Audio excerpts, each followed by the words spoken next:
बालासोर का पुनः बालेश्वर बनना इस व्यापक प्रयास का प्रतीक है, जिससे माध्यम से राज्य अपनी जड़ों से जड़ने और औपनिवेशिक तथा बाहरी प्रभाव से विकृत हुए स्थानीय नामों को उनके वास्तविक स्वरूप में लौटाने का प्रयास कर रहा है। ऐसे में स्थानीय भाषा और नामों का संरक्षण केवल भावनात्मक विषय नहीं, बल्कि सांस्कृतिक निरंतरता का प्रश्न भी है।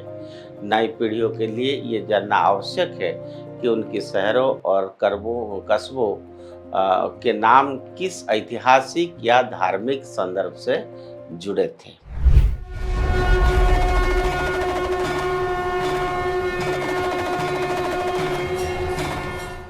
नमस्कार मित्रों, उदय इंडिया डिजिटल में आपका स्वागत है। मैं हूं दीपक कुमार। आज भारतीयता का संक्रांत में बात करेंगे उड़ीसा की।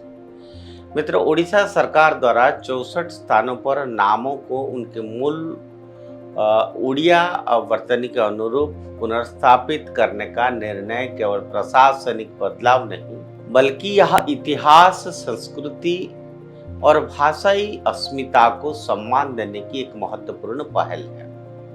बालासोर का पुनः बालेश्वर बनना इस व्यापक प्रयास का प्रतीक है, जिससे माध्यम से राज्य अपनी जड़ों से जड़ने और औपनिवेशिक तथा बाहरी प्रभाव से विकृत हुए स्थानीय नामों को उनके वास्तविक स्वरूप में लौटाने का प्रयास कर रहा है। इसके साथ ही बंद पड़े वस्त्र उद्योगों को पुनर्जीवित करने के लिए 361 करोड़ रुपया की पैकेज की मंजूरी यह संकेत देती है कि उड़ीसा अपनी सांस्कृतिक पहचान और आर्थिक पुनर्निर्माण को एक साथ आगे बढ़ाने की रणनीति पर काम कर रहा है। भारत जैसे प्राचीन सभ्यता वाले देश में स्थानों के नाम केवल भौगोलिक पहचान नहीं है, वे उस क्षेत्र की इतिहास, लोक संस्कृति, भाषा, परंपराओं और सामाजिक विकास की कहानी अपने भीतर समेटते होते हैं। उनके स्थानों के नाम समय के साथ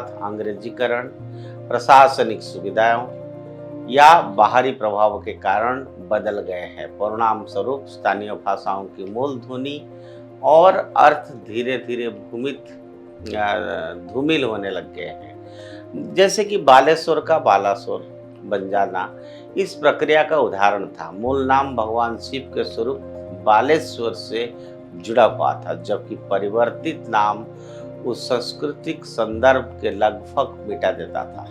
आज सब राज्य सरकार उस नामों को वापस ला रही है, तब वो केवल एक शब्द नहीं बदल रही है, बल्कि एक ऐतिहासिक संस्कृति को पुनर्जीवित कर रही है, जो सदियों से उस क्षेत्र की पहचान रही है। दुनिया के अनेक देशों में सांस्कृतिक पुनर्स्थापन के ऐसे प्रयास हुए हैं। उपनिवेशवाद से मुक्त हुए देशों ने अपने शहरों, सड़कों और संस्थाओं के नामों को बदलकर स्थानीय इतिहास को पुनः स्थापित किया। भारत में भी बम्बई का मुंबई, मद्रास का चेन्नई, इलाहाबाद का प्रयागराज बनना इसी व्यापक प्रक्रिया का हिस्सा है।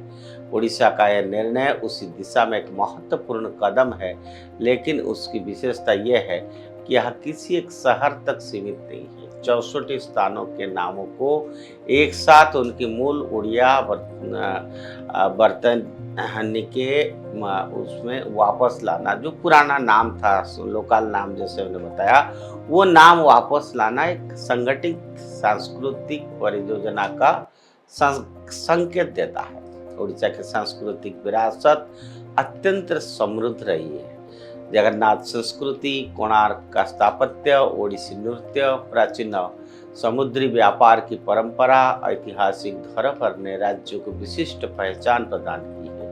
ऐसे में स्थानीय भाषा और नामों का संरक्षण केवल भावनात्मक विषय नहीं, बल्कि सांस्कृतिक निरंतरता का प्रश्न भी है। नई पीढ़ियों के लिए ये जानना आवश्यक है कि उनके शहरों और कस्बों के नाम किस ऐतिहासिक या धार्मिक संदर्भ से जुड़े थे। जब मूल नाम संरक्षित रहते हैं, तब इतिहास केवल पुस्तकों तक सीमित नहीं रहता, बल्कि तो रोजमर्रा जीवन का एक हिस्सा भी बन जाता है। दिलचस्प बात यह है कि यह सांस्कृतिक पुनर्जागरण आर्थिक पुनरुद्धार के प्रयासों के साथ चल रहा है। बंद पड़ी वस्त्र मिलों जो मिल्स था और उसको फिर से स्टार्ट करना, पुनर्जीवित करना और परिधान उद्योग को नए गति देने के लिए स्वीकृति 361 करोड़ रुपया का पैकेज इस बात का प्रमाण है कि विकास केवल सड़कों और इमारतों के नाम से ही नहीं होता है। वास्तविक विकास तब होता है जब कोई समाज अपनी सांस्कृतिक पहचान को सुरक्षित रखते हुए आर्थिक अवसरों का विस्तार करे।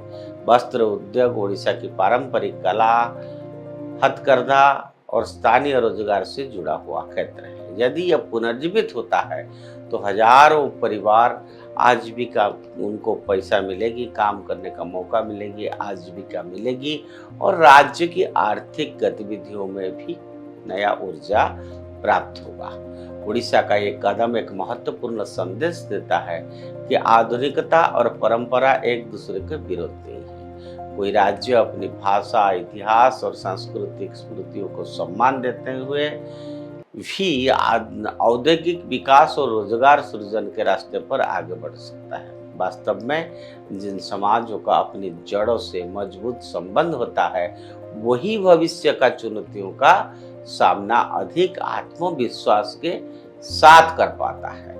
आज जब वैश्वीकरण के दौर में स्थानीय पहचानों कई बार हाशिए पर चली जाती है, तब उड़ीसा का यह निर्णय एक सकारात्मक उदाहरण बनकर उभरता है।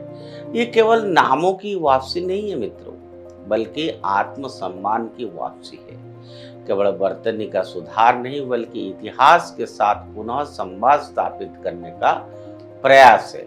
यदि यह प्रक्रिया संवेदनशीलता और व्यापक जन भागीदारी का साथ आगे बढ़ती है तो उड़ीसा न केवल अपनी सांस्कृतिक विरासत को सशक्त करेगा, बल्कि देश के नए राज्यों के लिए भी एक प्रेरक मॉडल प्रस्तुत कर सकता है। आज के लिए इतना।